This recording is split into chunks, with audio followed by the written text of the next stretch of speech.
Сәлеметсіздер ме, құрметті оқырмандар, 2 сыныптың қазақ тілі сабағы 98-ші сабақ. Бүгінгі сабақта 59-ші жаттығудан 63-ші жаттығуға дейін бірге орындайтын боламыз.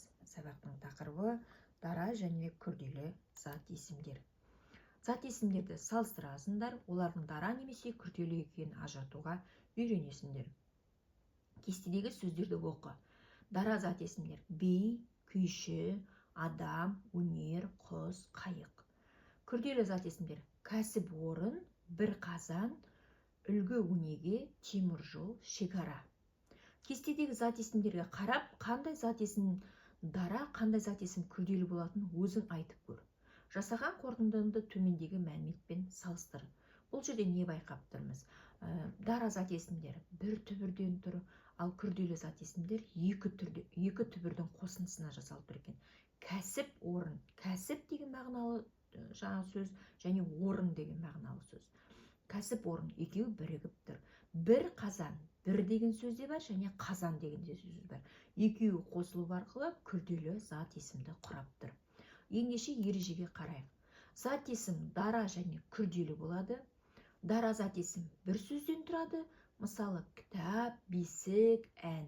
Күрделі зат есім екі не одан да көп сөзден тұрады.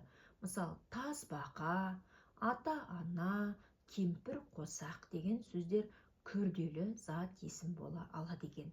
Ендеше осы ережені есімізде сақтаймыз, және де жаттығудың ішінде оларды табуға тырысамыз. Өлеңді түсініп оқы. Ірі менің сүйегім, ойсыл қара түйемін, ұнатпаймын әлсізді, қара күшке иемін.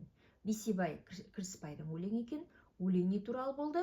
Өлең ойсыл қара түйе туралы екен. Пірі ойсыл қара түйе жануары туралы екен.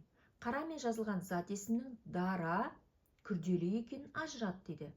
Күрделі зат есім бұл жерде ойсыл қара, яғни күрделі зат есім екен бұл. Келесі жаттығу: көп нүктені орнына керекті сөзді қойып өлеңді көшіріп жаз. Қой атасы шопан ата, жылқы атасы қамбар ата, ешкі атасы шекшек ата, түйе атасы ойсыл қара, сиыр иесі зеңгі баба. Өлеңнен күрделі зат есімдерді тап. Бұл жерде әрбір жануардың пірлері не болып тұр бізде? Күрделі зат есім болып тұр. Төрт түлік туралы ертегі құрастырып көр. Ендеше төрт түлік туралы ертегі құрастырып көрейік. Ертеде осы әлем енді басталып жатырғанда жер бетін сел басыпты. Адамдар апатқа төтеп бере алмай жатырғанда түйе көмекке келеді. Түйені көрген жылқы да көмекке келеді. Мұны көрген сиыр да сырт айналып кете алмай көмекке келеді. Үш жануар да адамды құтқаруға шамалары келмей жатырғанын көрген қой мен ешкі де ағын суда жүзіп келіп адамға көмекке келеді. Осылайша бірігіп адамды жануарлар құтқарып қалады. Содан бері адамдар төрт түлікті теппей, қамқорлық жасап, өсіріп келеді деп шағын ертегіні құрастырдық. Немесе сіздер өз қиялдарыңыздан ертегі құрастырып көріңіздер. Келесі 62-ші жаттығу: жаңылтпашты жадқа жаз дейді. Түйелі ауылдан шұбат іштік, шұбаттың шипалығын ұға түстік. Яғни бұл жерде жаңылтпашты тез айтуға тырысыңыздар. Түйелі ауылдан, яғни түйені өсіретін ауылдан шұбат болады. Әрине түйе болған жерде шұбат жасалады. Ал шұбаттың шипалығын ұға түстік дейді. Яғни шұбаттың адамның денсаулығына пайдасы бар екенін сол жерде олар шұбатты іше отырып білген екен. Шұбат деген түрлі дәрумендерге толы, адамның денсаулығын нығайтып, әлсіреп, ауырып қалған адамдарға өте пайдалы сусынның бірі.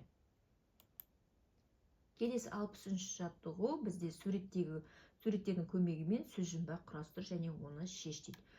Көлденеңнен қарт адам, бұл бізде ақсақалда. Одан кейін құстың бірі, ол аққұтан. Тігінен, бұл жерде көкөністің бірі асқабақ, ал екінші жануарымыздың бірі тасбақа екен. Шешеуіндегі төрт сөзде күрделі зат есім болып шықты. Тапқан сөздердің мағынасын сөздіктерден қарап біліп ал дейді сіздерге. Шешуі дара зат есім бе, әлде күрделі зат есім бе деп сұрайды. Яғни тапқан сөзіміздің шешуіндегі сөздің төртеуі де күрделі зат есім болып шықты. Құрметті оқырмандар, осымен каналымызда тапсырмаларды бірге орындап аяқтадық. Зат есім дара және күрделі болады екен. Дара зат есім бір сөзден тұрады, ал күрделі зат есім екі не одан да көп сөздерден тұра алады екен. Ендеше сіздерге каналымызда тапсырмаларды орындау түсінікті әрі нақты болған болса, каналға тіркелуді ұмытпаңыздар, лайк басыңыздар. Келесі сабақта кездескенше сау болыңыздар.